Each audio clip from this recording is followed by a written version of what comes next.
Let's go on a moonlight swim, far away from the crowd, all alone upon the beach. Our lips and arms close within each other's reach. We'll be on a moonlight swim. Let's go on a moonlight swim.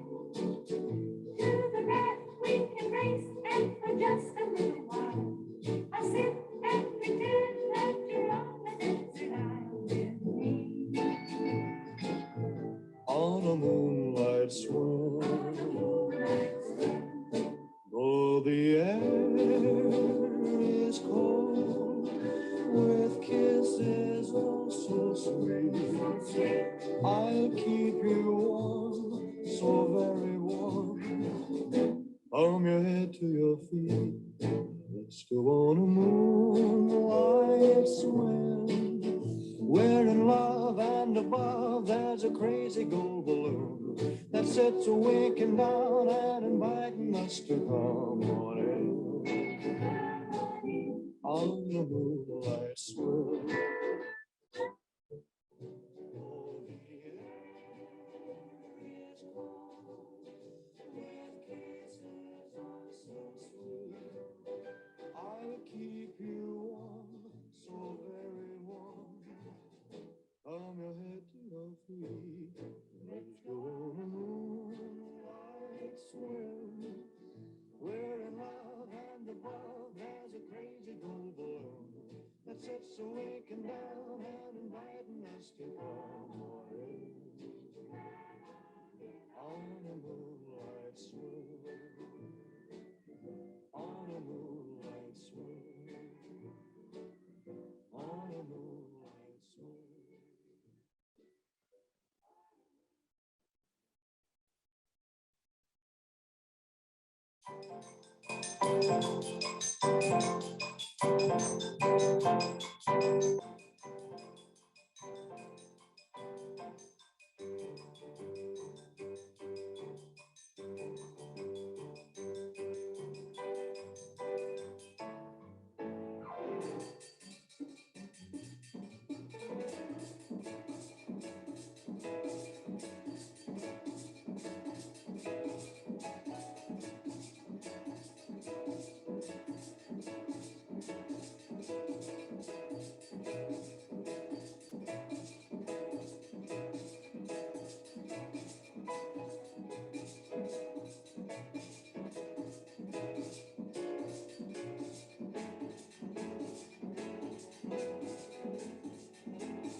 to Hawaii, babe. Look at that. I went away a long time, such a long time ago. Seen enough cities to last a lifetime, going away no more. Battle to battle, free battle, but it take me home. Working on the right, working on the left, take me to Hawaii. Look a bit. I wanna smell the flowers, sweet, sweet flowers, where the trade winds blow.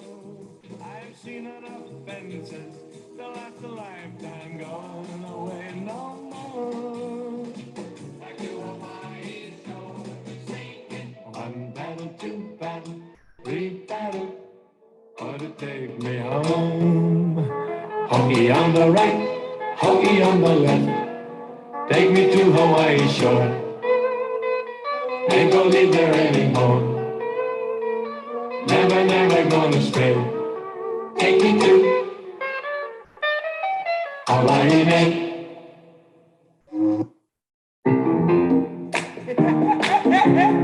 Wow, I'm feeling good, man. Let me say this now. Here and now, let's get this straight. Boogaloo, baby, I made it big because I gave it the Latin beat. You know, child, I'm kinda hard to beat. Just commence your feet to skate. Pick up your arms and make it shake. Baby, if you think you're shy, do me a favor, honey, go someplace and hide.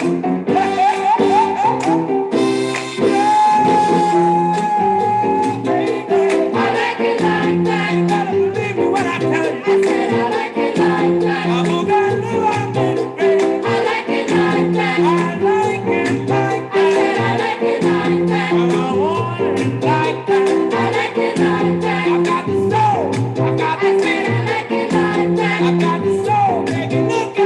I like it like that. Yeah, I said I like it like that. I like it like that. I like it like that. Don't need if you think I need. Clap your hands if you want some more. Stomp your feet if you think I need. Clap your hands if you want some more.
recorded.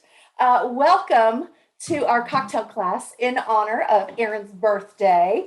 I hope that you guys have had a great time so far. I want to hear all about what Chef cooked tonight. I think that that's probably one of my very favorite things in the world is to have a chef come in and do all of the courses of all of the things.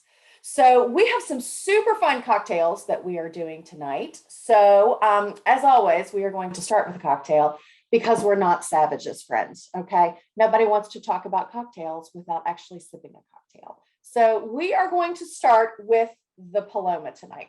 Now, this cocktail it is a super classic cocktail that really did not come around until the mid-century in the 20th century.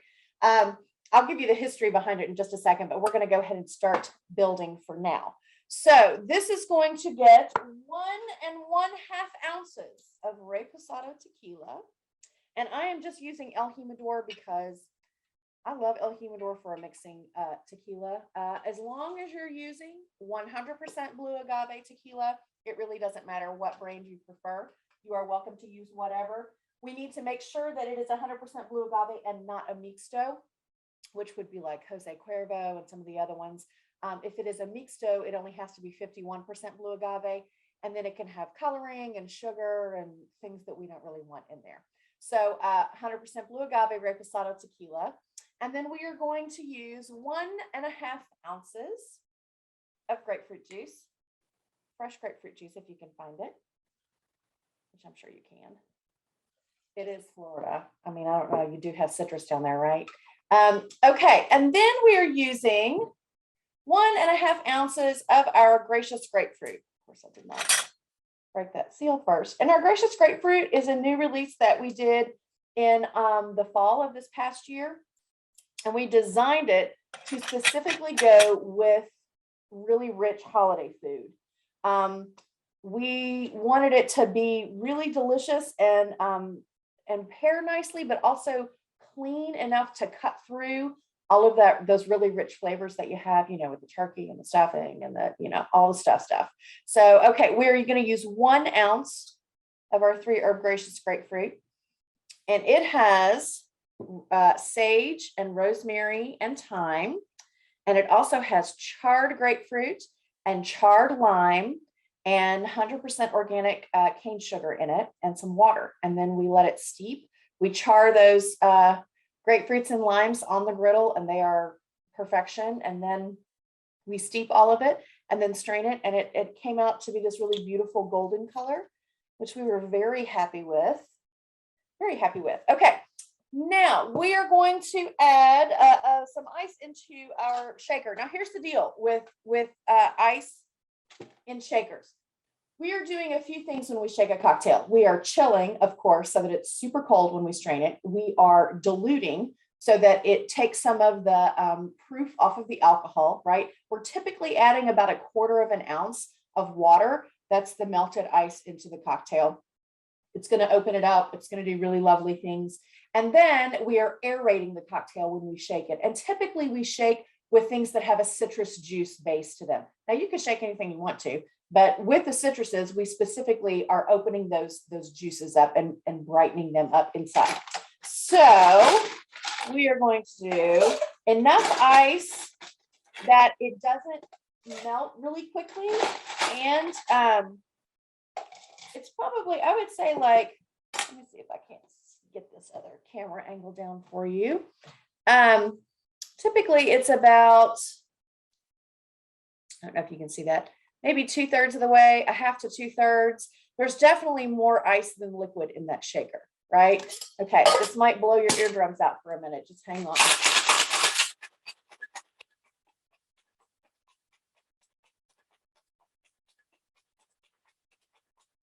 All right, now I like that about 22 seconds or longer, and you can really start to see the frost build up on the side. Okay, now as we're looking down at this cocktail shaker here, you can see that there's a little gap right here, and then there's like a straight line that runs right down there. You are just going to hit your hand right there on that gap, and that is going to pop right off for you. Okay, now we are going to build this cocktail in a Collins glass because it's going to get topped with some tonic water. So I'm going to fill that glass with ice.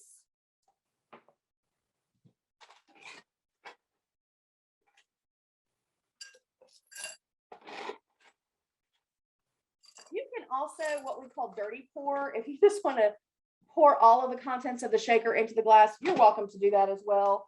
I like to strain into fresh ice because I like a really cold cocktail, and I don't want melted ice down in there. So yes, I know. If you could be a queen about some ice, that's me, definitely. All right, so we're going to pour that in, and then we are going to add some tonic water, and I'm using Fever Tree's light tonic water. I love their tonic. I think it's some of the best out there. So it's going to get topped with tonic, and then you're just going to give this a little stir. Easy, real easy light. And I may go back and add tonic again to that in just a second when I take a pull off the top of it. And then I'm going to also add a wedge of lime, fresh lime juice in there. Did I add lime to that? I think I did. All right. We're going to do a big fat wedge in there. And I'm going to squeeze that down into there so that you get all that really bright citrus. Oh, I'm very excited about this. I didn't think I wanted a cocktail, and then I started making a cocktail, and lo and behold, that's all I can think about. All right, cheers, y'all. Here's the Paloma.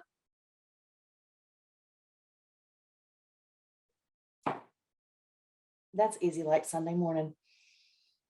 Oh, yeah. Yeah, that's poolside. That's what I want, poolside. Okay, let's talk about Palomas for just a second. So, okay, so originally, this cocktail was literally 2 ingredients originally. It was tequila and it was Doritos, was it Doritos? No, it was Squirt grapefruit soda. Now, Squirt grapefruit soda was created in Phoenix, Arizona in the early 40s. And they literally, people would just pour tequila and grapefruit soda together, and that would be it. That was the Paloma. Now, it's a classically, like absolutely Mexico. This is just, it's like having a beer. It's like having a cerveza. You're just going to have a squirt and the tequila together. We think that, so the name Paloma actually translates in Spanish to dove. Cocktail history is it's a little shady because alcohol's involved. People misremember things all the time with it. So there are some people that say that they think that the Americans just misspelled pomelo, which is Spanish for grapefruit. So whatever it was, we're really excited about it. But this drink is probably more like Mexico's rum and coke. That's what I would refer to it to. And it came on the scene probably about 1955, right around that area. It starts to show up on some cocktail menus, and we love it. They were drinking it very heavily in Guadalajara in the 60s and 70s, and then it just came back across the border with us. Regardless of when it came on the scene, our version is certainly more complicated than the original, but we also think that it is delicious. So cheers to a Paloma.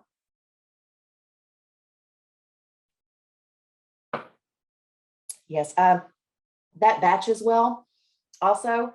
So you could do the grapefruit and the gracious grapefruit and the tequila, put it in a swing arm jar, throw it in the fridge, and then just pour it and top it with tonic as you go.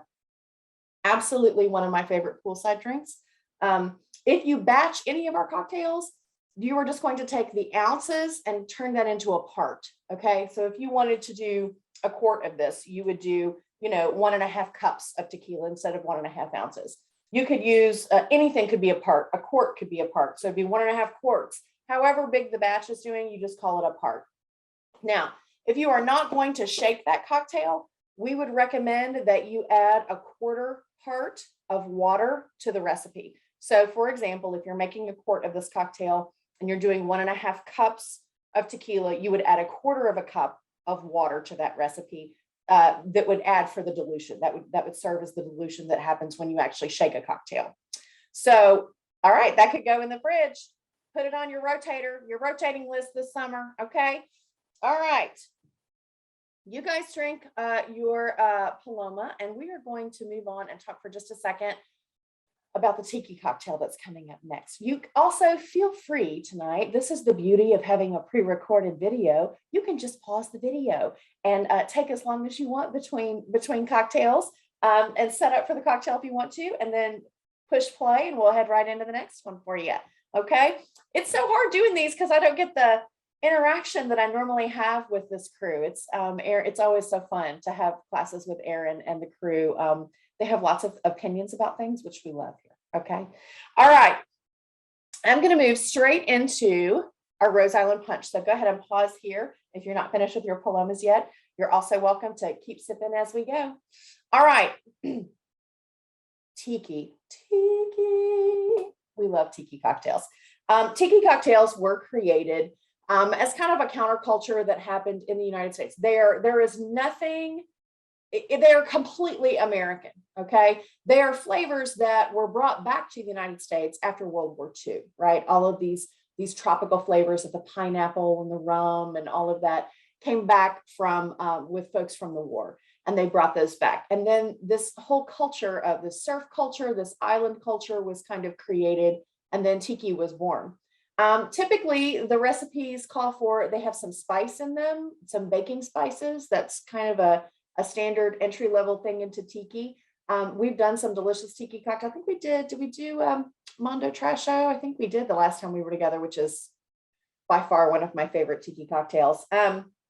Okay, this Rose Island Punch is based off of an amusement park that was here in Louisville, right outside of Louisville years ago. So before we do that, I'm going to go ahead and build this cocktail in the shaker.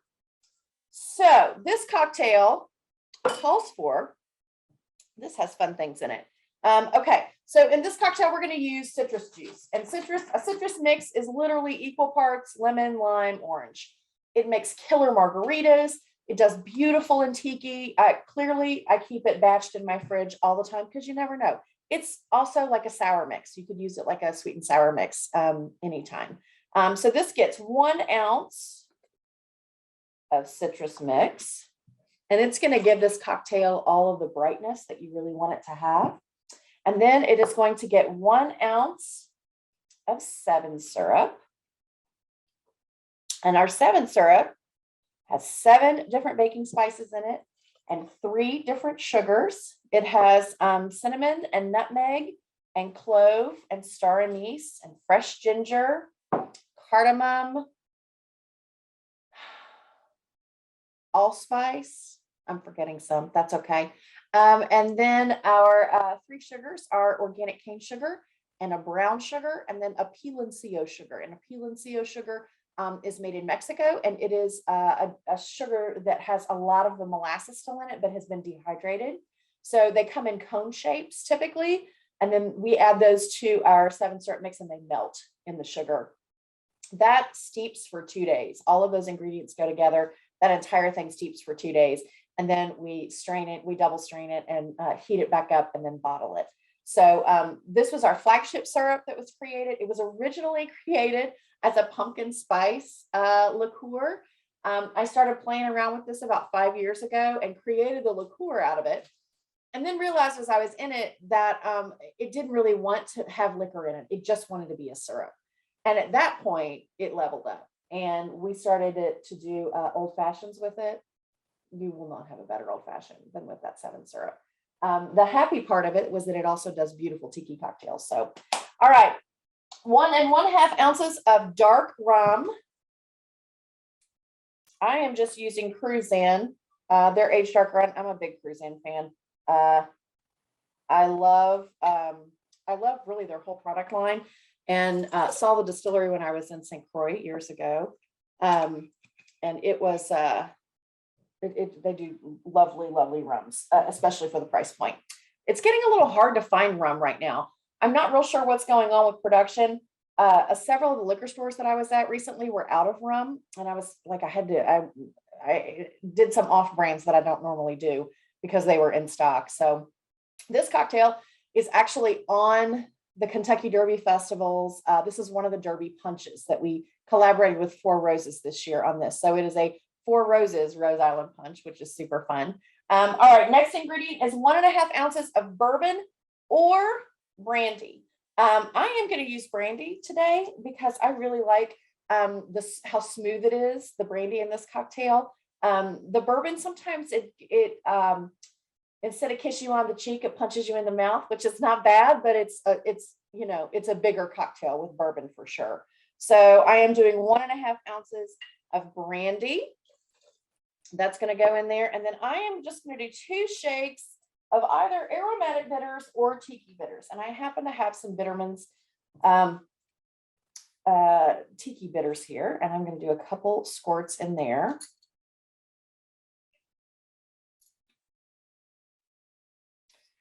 And then I'm going to add ice and I'm going to shake, shake, shake again. So hold your eardrums. All right, let me see if I can't get us a top-down angle on this so we can see the fill of the ice. Okay, that's great. That's exactly where I want that to be. I'm going to pop the top on that, and then I'm going to shake.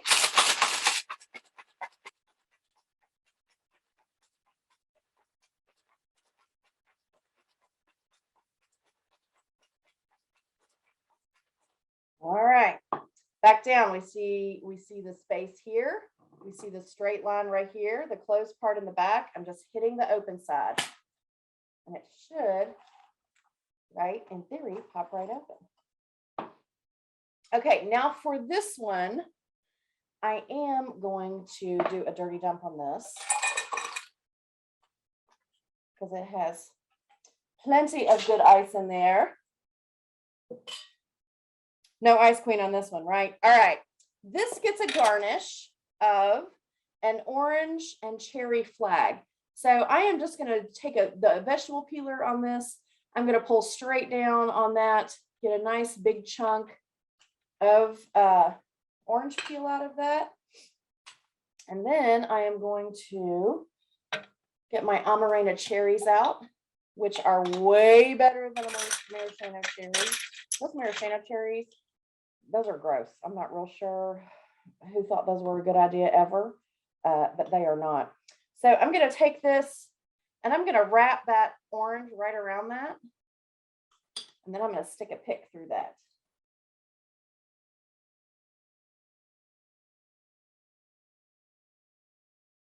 And I'm going to park that right on top.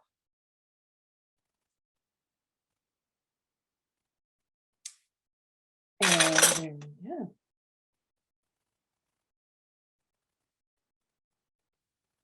Rose Island Punch. Cheers, y'all. Oh. Oh, yes. Oh, my goodness. That is amazing. That's exactly what I wanted that to taste like. Yeah, that brandy is very different in that cocktail than bourbon. It is really good both ways, but again, very different cocktail, very different cocktail. All right, I'm going to talk to you about Rose Island for just a second. So Rose Island was an amusement park in the late 1800s that was originally called Fern Island.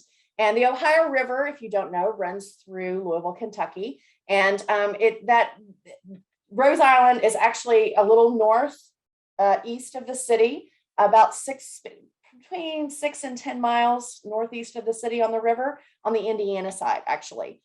It started as a church camp, and it is located on the northeast side. It was bought by a Louisville businessman in the late 1800s named David Rose, and he turned it into an amusement park. It had cabins. It had the first filtered swimming pool in the Midwest, and live bands and dancing and a restaurant made it a huge draw for the Louisville folks. They would get on the steamboats and take the steamboats up the river, and it would drop them right there, and they would have a ball on the island and then turn around and come home at the end of the evening or stay the night in the cabins. So the Depression curbed a lot of the business. And then Louisville had a catastrophic flood in 1937, and it completely destroyed the park. Today, it is a part of the Indiana State Park System and the Charlestown Park System, and it has great walking parks and paths, and it tells the history of what the park was. So this cocktail is a nod to that famous destination on the water and our own, tiki here in Louisville. We have been, the Derby Festival kicked off this week. So Make and Muddle is the official cocktail mixer of the Kentucky Derby Festival this year. And we are so excited and proud to be a part of this iconic festival. We collaborated with Four Roses on 2 separate cocktails. This was one of them. And we actually sampled this out the other night and put it on the bars and had a really great response from folks that were at the festival unveiled. There were about 1,200 people there for that. And then we did another cocktail called Derby Days Are Here Again, which uses our honey lavender elixir and grapefruit and bourbon. That recipe is on our website if you would like to try that out. It is delicious as well and was a huge favorite. We call that our gateway bourbon drink.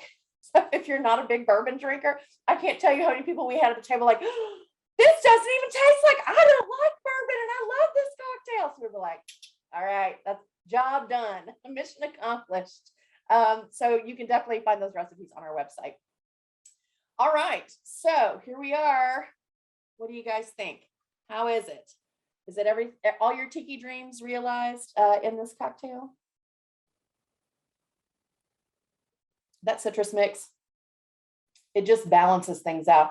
That orange rounds it out so that it's not super astringent, which we really like. Okay. If you would like to pause now, you are welcome to do that. And then we're going to talk about fat washing cocktails. So that's up next is Raised on Promises. All right. Raised on Promises. My hands are sticky, sticky, sticky. Trying to find some water here to wash them off. Okay. Okay, so let's talk about fat washing for just a second. So at its most basic, fat washing involves adding a fat to a spirit, and you let it sit, and then you strain the fat out of the liquor.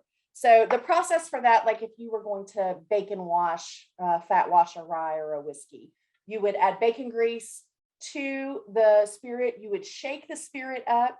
You would put the spirit in the freezer when you were ready to strain it. And then all of that fat comes to the top and freezes. And then you would just poke a hole in the top of it and you would just strain through a fine mesh strainer, strain the cocktail through that, and it would catch all of the fat. The spirit then would absorb the flavor of whatever you fat washed it with, but it would not have the fat in it still, right? So the process achieves 2 different things. The first thing that it does is it can add flavor to a spirit, right? That's the goal. We're going to infuse it. The second thing that it can do is it can remove certain flavors and characteristics from the spirit. The science behind this, very generally, is that the added fats and proteins bond with the polyphenols, which are in the spirit. Polyphenols are naturally occurring chemicals that can cause astringent flavors. So think tannins in tea and wine and barrels, those kinds of things. When the fat is removed from the spirit, these polyphenols are removed as well. They bind to the fat. So this can help smooth the edges of some spirits that might not be the best spirits on your shelf, but you're mixing with them for now. And it can help remove the burn from higher proof liquors. So if you wanted to do a bottled in bond 100 proof on this, it would certainly mellow that out, and you wouldn't get a lot of burn on that like you normally would. This cocktail, Raised on Promises, was developed for an event that we did in 2019 for the Southern Crossings Pottery Festival. And it was a huge pottery festival, and we did coursed cocktails. You bought a ticket for the pre-gaming, so to speak, and you got 3 different cocktails with 3 different noshes. And this was part of that menu. It was all of those cocktails were based on, there were 12 artists there for the pottery festival. And we took a cup from all of 12 of the artists and did a cocktail inspired by their work. So this was done for Lindsay Ostritter is a potter. She's a wonderful potter, and she wood fires with this carbon glaze that she uses, it makes pottery. I don't know that I have a piece of hers here. I don't have one handy. But it makes it look like metal, like almost like a rusted iron when you look at it. So that brought us to Tom Petty's American Girl. And that, the opening lyric is she was raised on promises, right? So this cocktail, that's where that cocktail came from. So when we started out using a traditional fat washing with this, we knew that we wanted it to be a sesame based, and it was just too much. It wouldn't work. We were adding the oil to the rye, we were letting it sit, freezing it, blah, blah, blah, blah. We were never able to get the oil to actually solidify like we did with other fats. So in just a fit of total exasperation, we said, okay, let's just add a drop to the cocktail shaker and see what happens. And what happened was it was perfection. So it is the easiest fat washing that we do in a cocktail because it's literally added to the shaker. All right, before we get started with that, we're going to get these little tiny sesame candies, and we are going to, if you have a mortar and pestle, it's a great way to get these broken up. That's how I'm going to do this. If you don't have a mortar and pestle, that's okay. You can use the back of a ladle and a bag and a baggie and just pound the shit out of it and it'll be all good. Okay, that works too. So let's see here. I am going to use probably 3, 4, 5 of these candies. I'm going to drop them down in there and I'm going to smash these up. Now, we have tried to do this where we did a big batch of it in the, it will work in the food processor, by the way. If you wanted to do a batch of this that you were going to have for a party, you are welcome to put it in the food processor. The problem is that the sugar in the candy, it gets sticky, it gets gummy, and it doesn't last very long. So I'm just breaking these up. They break up really easily. So they're super smooth. You don't have a lot of big chunks down in there. Oh my gosh, it smells so good. This candy is so good. Do y'all know this candy? Have you ever had it before? Ooh, I did not think I liked it, but I really, really do. Okay, then I'm going to take my little saucer and I'm going to add all of that to the saucer. And then I am going to add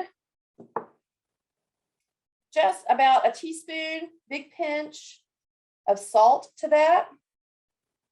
And I'm going to mix that up. That is going to be delicious. Okay, let's see here. Big chunk out of there.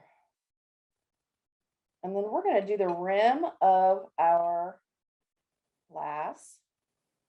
We're going to rim our glass in this. Okay. So, gosh, that candy's good. All right. So I am using a traditional coupe glass for this.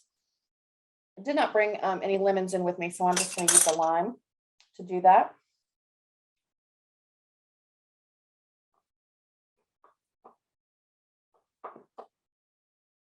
And when we rim,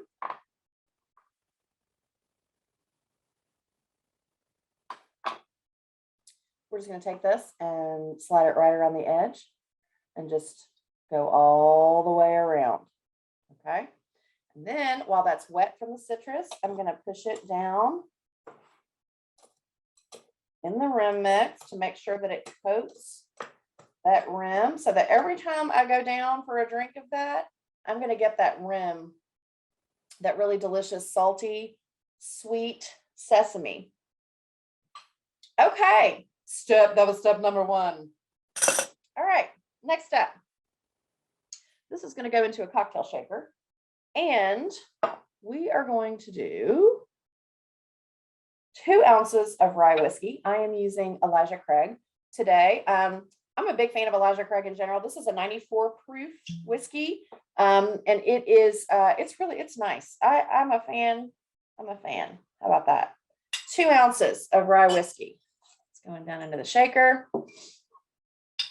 I am going to do 3/4 of an ounce of Lapsang Souchong syrup.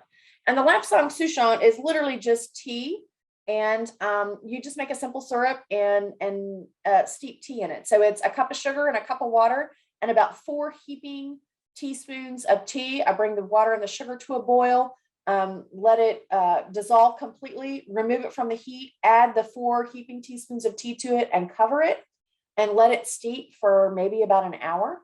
And then you get all of that delicious smoky goodness that's in that tea. Okay, 3/4 of an ounce of Lapsang syrup. Now, this cocktail in its essence is a sour. That's what this is. And we did a sour together the last time. This gets 3/4 of an ounce of lemon juice. And then I'm gonna add literally 1 single solitary drop. That is way more than a drop. Okay, literally just a drop if you can. If you have a dropper, that's the best way to do that. And then I'm going to add ice to it.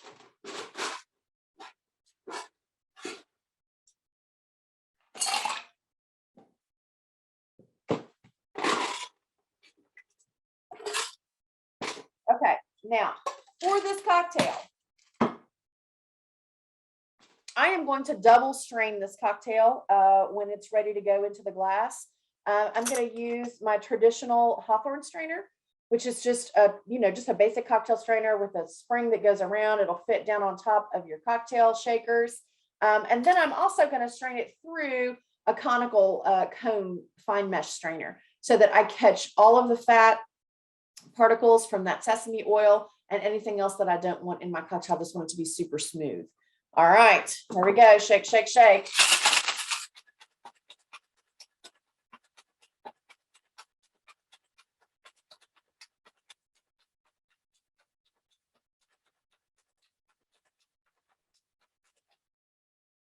All right.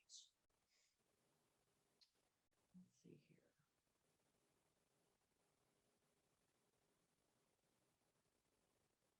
Okay.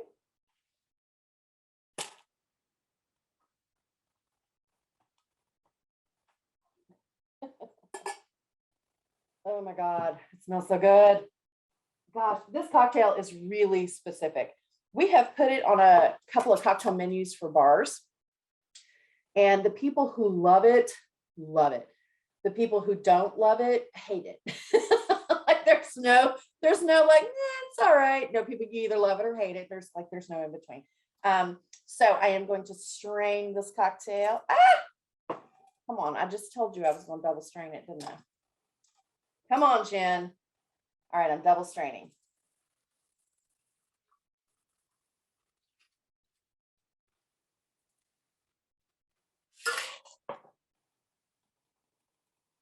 Yeah, I'm catching all the little stuff that's down in there, right? Some of that is ice, but there is also some fat down in there as well that I can see. All right.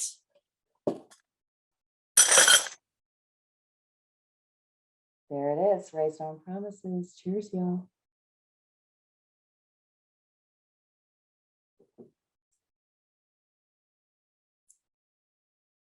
I love this cocktail.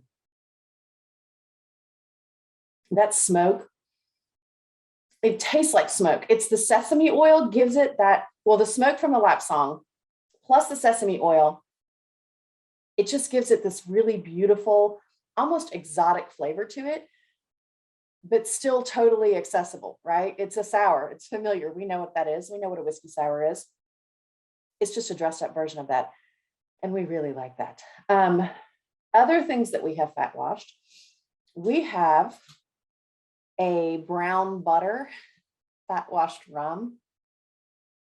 That's stupid. Do you hear me? It is. I thought I knew. I didn't know until I made that rum, and it was like. And then we took the butter, the butter that we strained off. So we did like a mason jar. That was the easiest way to fat wash that one. So we browned the butter in a skillet, right? Because we're toasting those milk particles. And then we had the rum in a mason jar, and then we poured that brown butter in there. and shook it up, shook it up. We left it a day. And every time we walked by, we would shake it, right? You walk by, you're just going to give it a shake. And then at the end of the day, we threw it in the freezer and we left it there until we were ready to use it. And then we poked a hole in the top of it and we strained the rum out of it. And then we had all of that. Not only did we have brown butter infused rum, but we had rum infused brown butter. So we used the brown butter in apple brown Betty. Y'all, it was ridiculous. That's all I have to say about that. We have several like dessert recipes on our website too, because rum infused brown butter apple brown Betties. You're welcome. Okay, so that is fat washing in the quick and dirty version of it.